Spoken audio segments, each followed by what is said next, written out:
Welcome to a new edition of the Neon Jazz interview series with New Zealand-born, Sydney-based jazz singer, songwriter, and pianist Bonnie J. Jensen.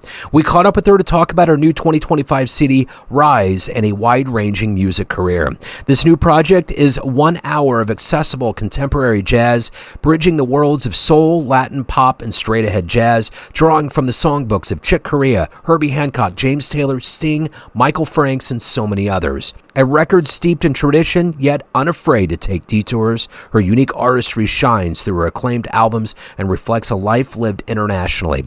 Over her career, she has traveled extensively, performing in Europe, the United States, and Asia, and repeatedly in Japan, while winning praise and admiration of critics, jazz enthusiasts, and even non-jazz audiences. It's a great story. Enjoy this interview. Hi, Joe. How are you? Hey, good. What's going on today? It's the middle of the night here, Joe. Where you? What time is it over there now? 1:30 a.m. Oh, no. Okay. Well, thank you for staying up. I appreciate it. I'm looking forward to getting into your music, the new album, so thank you. Thank you. So, how's everything in Australia? How's everything going? Well, okay. We have our issues. We have bushfires raging and crazy weather and, it's there are interesting times that we're living in, for sure. Well, I don't know if it could be any worse than what's going on in America. It's just an absolute clown show over here now. I know. I'm really sorry about that, Joe. Yeah, well, I didn't vote for it. I didn't vote for it either time. So I knew this time around that, it was going to be a different blend, and it's surreal. But hopefully humanity takes note. We don't ever repeat this again, So Amen. Amen. That's my hope. But, the one thing that we can rely on that will provide the good medicine is music. So let's get into Rise. Let's get into your career. So again, thank you for taking a minute out for the show. I appreciate it. Thank you. You're right about that, Joe. Yes. So before we get into Rise, I want to begin with this. Yeah. 6 years ago, this pandemic was changing so much about our world, and it was the world of musicians was getting rocked pretty hard. How did you make it through that coronavirus era, and how has it influenced the way that you live and do things now? Well, I suppose I actually stopped performing during that period, obviously, because there wasn't stable work, and I made a decision that I wouldn't be put in a position where I would have to show prejudice against certain musicians if they weren't vaccinated or whatever. So I didn't want to play to a room of people wearing face masks. So I just stopped performing completely during those years. And I suppose I did, and I had to stop teaching because it's, for the most part anyway, because it's really hard to teach singing over Zoom because there's a 2 or 3 second lag. So really, really hard. But of course I didn't stop playing, and I suppose that was when I started thinking about what songs I might record.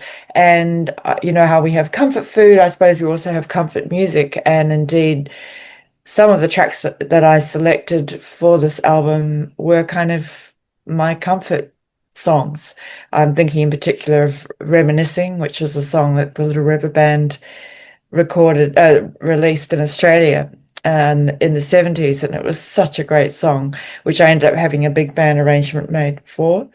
Also thinking about a James Taylor song, Don't Let Me Be Lonely Tonight, that, of course, another song from the late 60s or early 70s. I can't remember off the top of my head right now. And also a song off Michael Frank's The Art of Tea album, which was a fantastic album. I was kind of determined that if I did another album, I'd like to record one of the tracks off that album, which I did, and I chose Jive. Yeah. So the one thing that you're doing on this album is you're bridging all of these different genres and sounds together. And yeah. I'm curious about how you got to this point where that was your approach to bring these worlds together. What was kind of your overall philosophy? My overall philosophy was to create a happy vibe, an uplifting album, which I think I managed to achieve. I hope you agree. Yeah. Um, yeah, and um, I basically just chose songs that I really loved, that I felt, I suppose the string that was the theme that was running through them was indeed uplifting.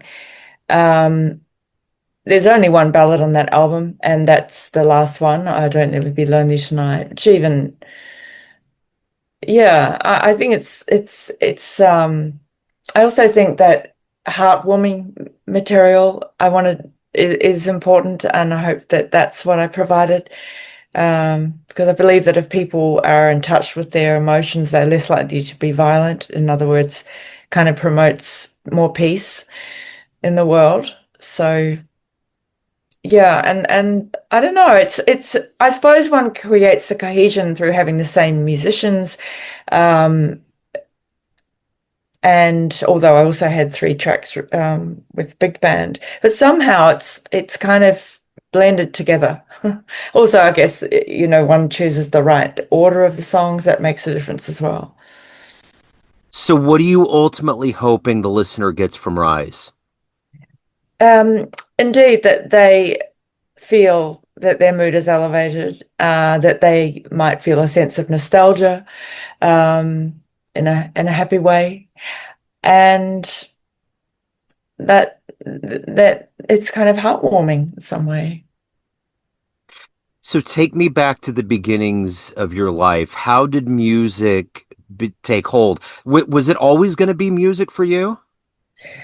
Yes, much to my mother's chagrin. Huh. I was brought up in New Zealand, Joe, and in a musical family. My sister was a classical pianist. I played piano from age 8 or 10 or 11, and then I switched to clarinet and voice, and loved playing in orchestras. Was learning classical singing actually, and theory, and also played guitar.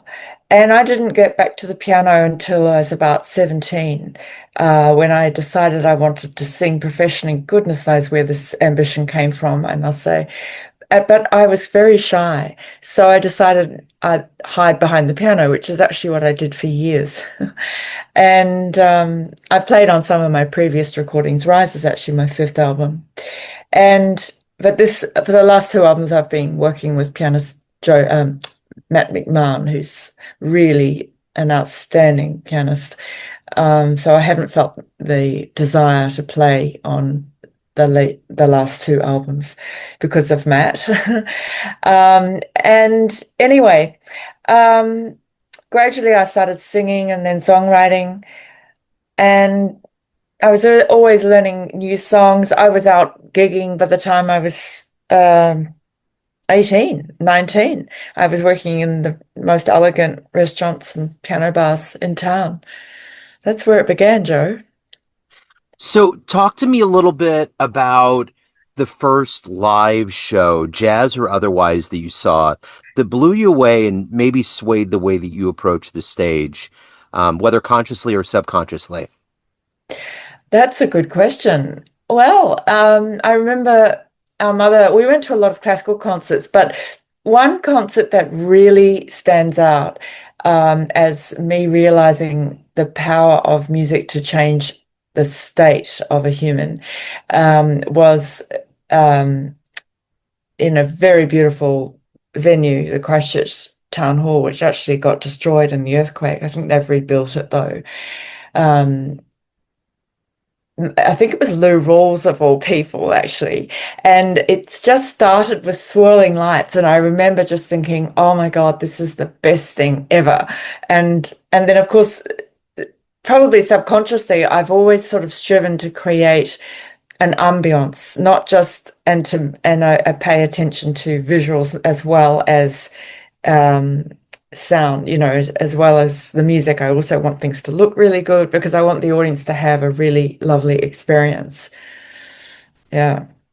So, when you go in to the idea that you're going to be a musician, you have this kind of ideological notion of what it's going to be like, this kind of dreamy landscape, so to speak. What's been the difference between what you thought it was going to be like to be a professional musician and the fact that you've lived this life and you're in the middle of it now? What is the difference between the pre and the actual? Economics, Joe. Yeah, I mean, it's certainly been I mean, who could have predicted COVID? I mean, certainly that was a shocker.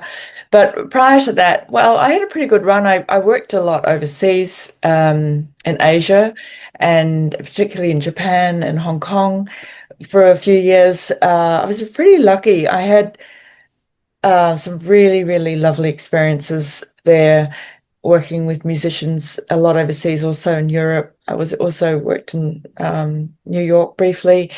Um, yeah, I really I don't think I had a particularly clear idea of what it would be like. I think I've been pretty blessed for an independent jazz musician, Australian based. I haven't had a bad run. But yeah, certainly it's not very financially stable at times. So, you had mentioned going to Japan, and I've only heard wondrous things about the way the Japanese culture embraces jazz. What is it like to go over there and to be a part of being a performer in Japan? It's wonderful.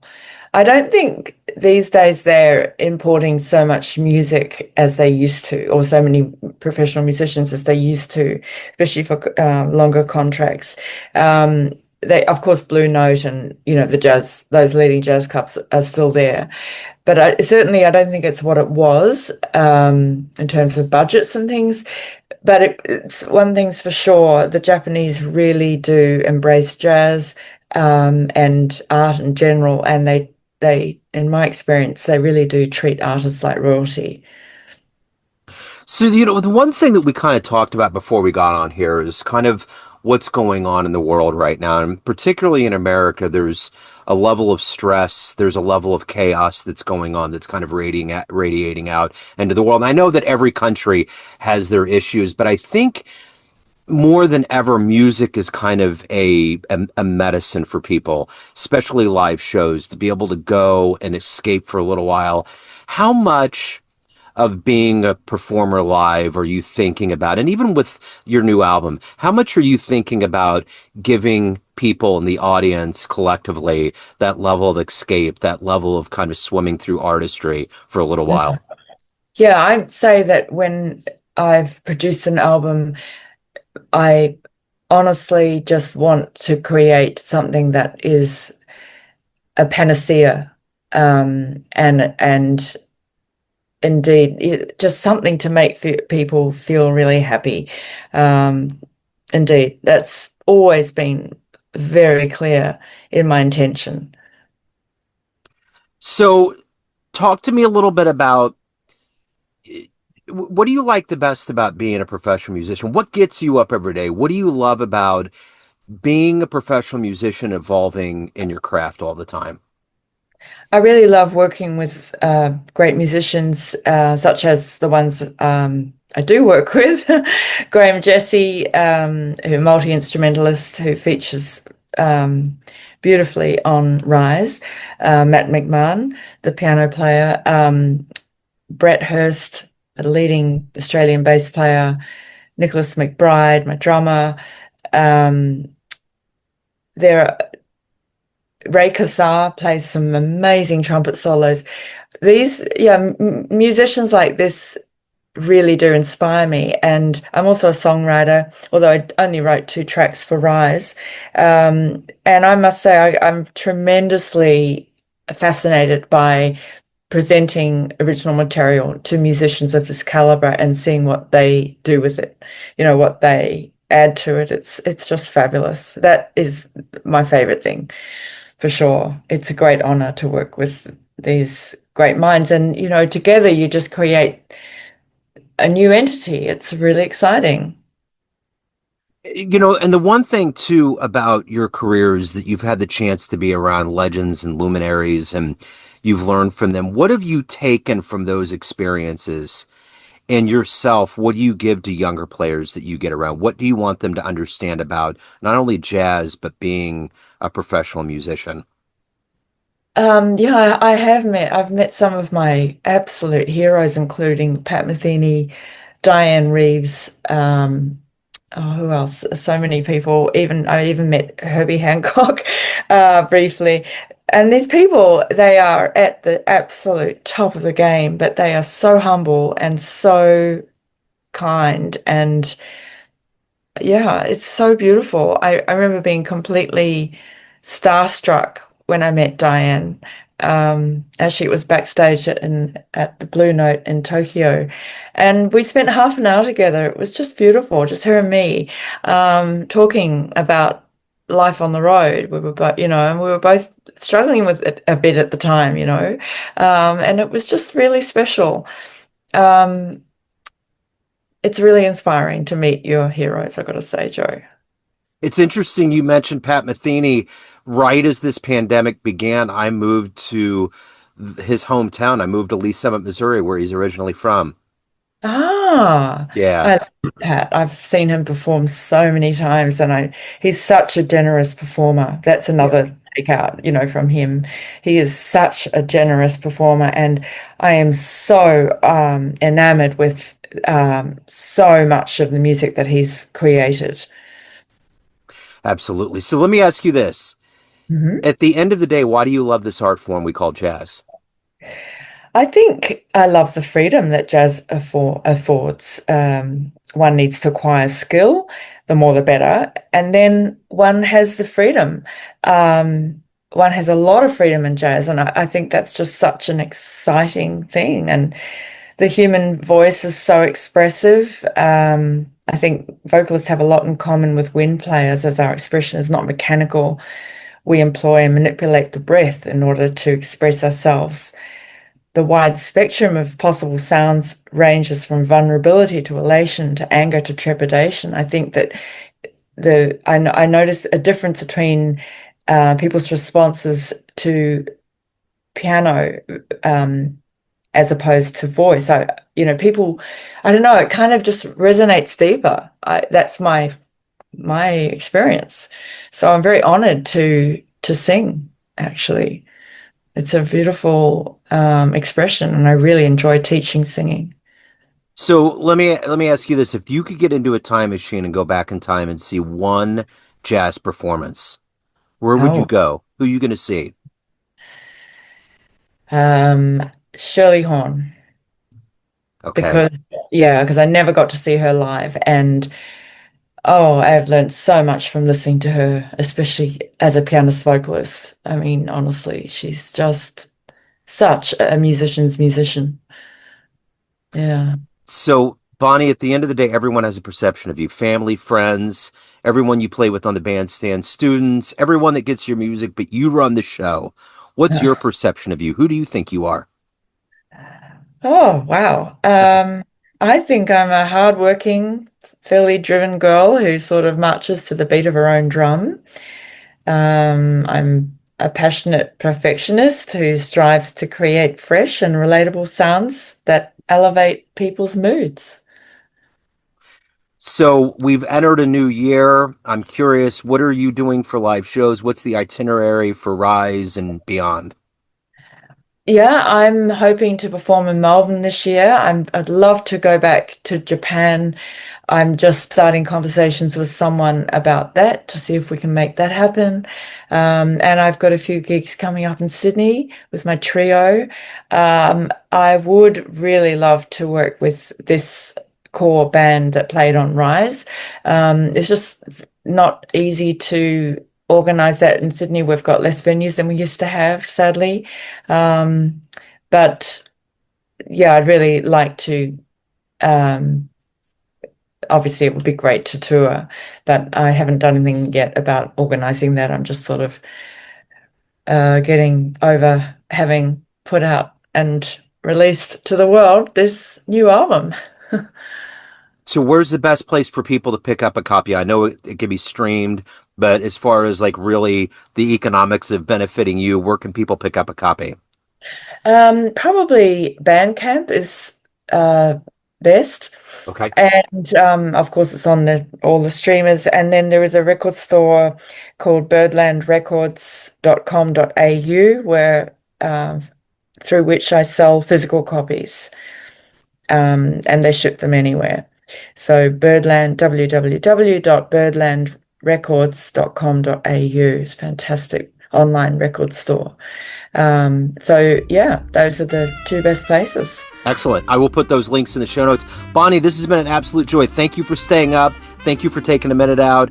Best of luck and have a wonderful new year.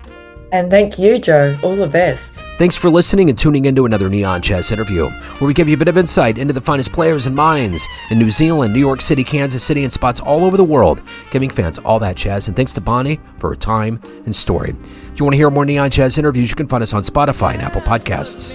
Subscribe to us at YouTube, and for everything Neon Jazz, go to theneonjazz.blogspot.com. Until next time, enjoy the jazz, my friends. Changing people's heads around, go underground, young man. People make the world go round. Neon Jazz.